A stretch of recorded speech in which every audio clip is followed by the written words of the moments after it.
Badan Riset Inovasi Nasional atau BRIN tengah menyusun rencana agar Indonesia di masa depan bisa menjadi penguasa ekonomi di luar angkasa.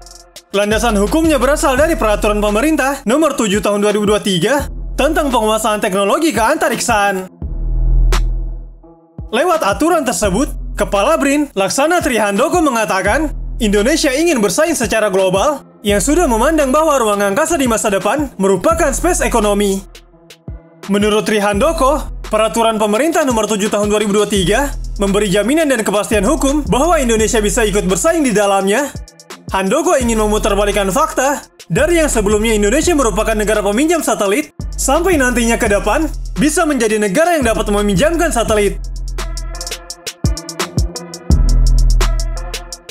Untuk melakukannya, Trihandoko membuka kemungkinan sebagian besar dananya tidak berasal dari APBN, tapi lebih mengembangkannya berbasis skema kerjasama pemerintah dengan badan usaha atau KPBU. Menurut rencana, Indonesia mempunyai target memiliki 19 satelit jarak jauh, dan apabila berhasil mengembangkan separuhnya saja untuk bisa diluncurkan di Indonesia, otomatis itu akan menimbulkan permintaan dan kebutuhan bandara antariksa yang dikelola negara. Sementara itu, anggota Parlemen Uni Eropa, David McAllister, memuji kepemimpinan Indonesia di kancah global, apalagi tahun ini Indonesia memegang keketuaan ASEAN setelah pada tahun lalu sukses menjadi presiden G20. McAllister mengatakan, Indonesia menunjukkan kapasitasnya untuk memimpin dan menemukan sebuah langkah kompromi seperti pada presidensi G20 yang sukses. McAllister juga berharap agar keketuaan Indonesia di ASEAN bisa sesukses presidensi G20 tahun lalu.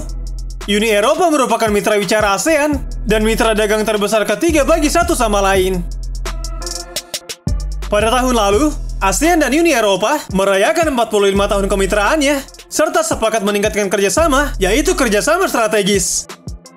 McAllister mengatakan, ASEAN juga sangat berarti bagi kami, yang dimana kami punya komitmen sama terkait multilateralisme dan tatanan berbasis aturan internasional. Dalam kunjungannya ke Jakarta, McAllister juga mengangkat isu Myanmar dan Laut Cina Selatan.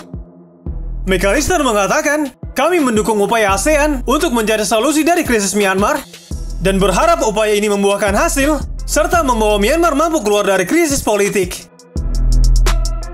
Situasi di Laut Cina Selatan juga menjadi topik yang dibahas, di mana Uni Eropa menegaskan perlunya menjamin legalitas internal di perairan internasional tersebut, memelihara perdamaian, stabilitas, dan kebebasan bernavigasi di kawasan Indo-Pasifik menjadi sangat penting, sehingga jalur Laut Cina Selatan harus tetap aman.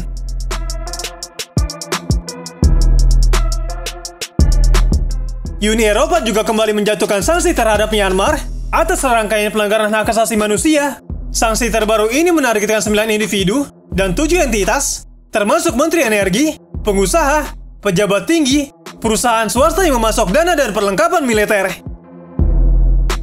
Mereka yang bertanggung jawab atas kudeta, serta para pelaku kekerasan dan pelanggaran HAM berat, harus dimintai pertanggungjawaban. Sanksi tersebut merupakan yang ke-6 sejak junta Myanmar menggulingkan kekuasaan yang sah pada bulan Februari tahun 2021 yang lalu.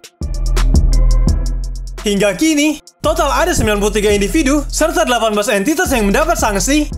Aset mereka dibekukan, dilarang berpergian di Uni Eropa, dan semua warga negara serta entitas Uni Eropa dilarang mendanai mereka.